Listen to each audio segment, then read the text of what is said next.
Hey everybody, welcome back to the Wolfe Pit and another episode of What Are We Eating? Everyone loves chicken fried steak. Or is it country fried steak? Or is it country fried chicken steak? Or is it chicken country fried steak? Well, to tell you the truth, country fried steak and chicken fried steak are two totally different dishes. Country fried steak is dusted in flour, fried, and served with brown gravy and onions. Chicken fried steak is breaded with eggs and flour, then fried and served with cream gravy. With that said, the two terms are usually used interchangeably. In either case, country fried steak or chicken fried steak is a tough piece of meat that is pounded out fairly thin with a meat hammer to become very tender and then fried and served with brown gravy or cream gravy, both of which are very delicious.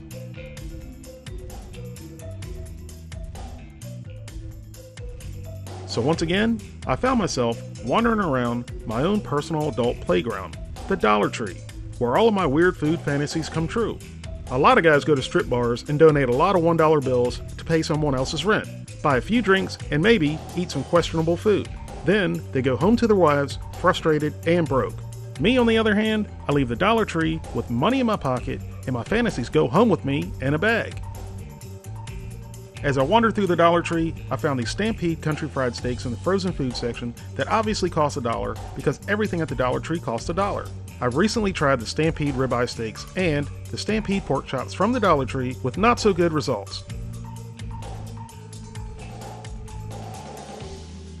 So maybe Stampede's country fried steaks will prove to be a good, delicious value for $1.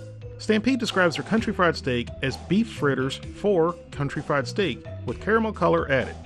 Well, first of all, a fritter is made with batter with meat and veggies mixed in and then deep fried. So to me, that's a weird term for them to use for country fried steak. The Stampede fritter country fried steak weighs in at 4.5 ounces, so I guess that's a decent serving size. Now for the ingredients, and I'm simply baffled at how many ingredients there are. The beef itself is loaded with fillers and hidden sources of MSG and processed-free glutamic acid like hydrolyzed soy protein, hydrolyzed corn gluten, soy protein, and wheat gluten. So we're definitely not off to a great start with all these fillers and extenders just for the beef. Then for the breading, the list is again very extensive. But the one thing I kind of do like the idea of is the pretzel pieces in the breading. Maybe not so much for chicken or country fried steak, but it would be interesting as a breading for some other things.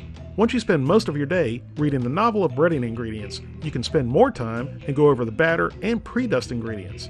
Wow, so many ingredients for such a simple dish. Then we have the nutritional facts, and obviously the serving size is the whole steak. Very interesting. They call it a steak here, but on the front, it's a fritter.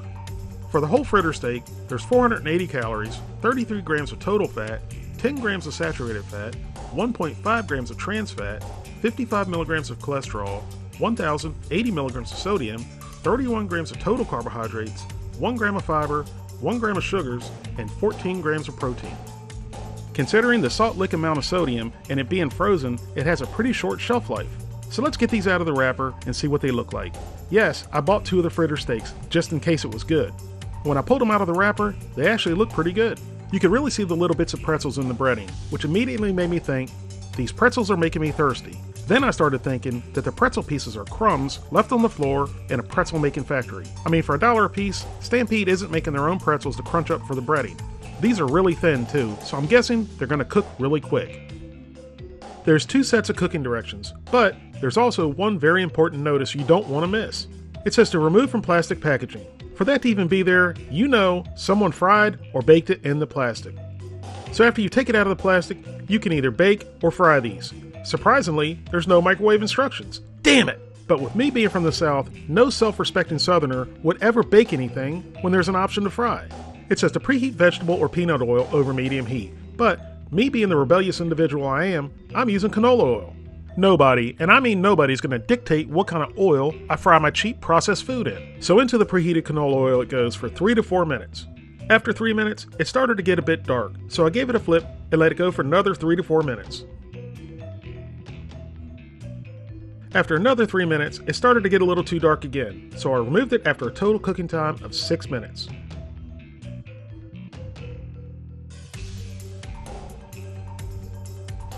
I cooked the second fritter steak at the same temperatures, but I flipped it every minute for a total of 6 minutes, and it came out a little bit better in color.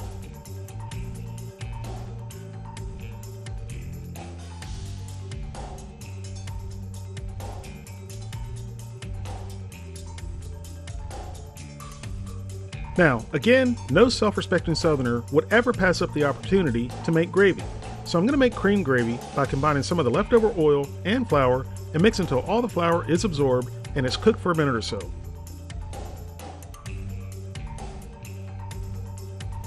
Then add milk, lots of black pepper, and with the amount of salt that's already in the fritter steak, we might as well add more to the gravy. Give it all a good mix, bring to a boil, and continue to stir until it thickens. I tried the first fritter steak on its own. The outside was very crispy, and I really liked the 1,000 ingredient pretzel crust. As far as the beef patty goes, there wasn't really much going on there. The only thing I really tasted was the pretzel breading, and again, I think the pretzel breading would be great on almost anything except chicken fried steak or country fried steak.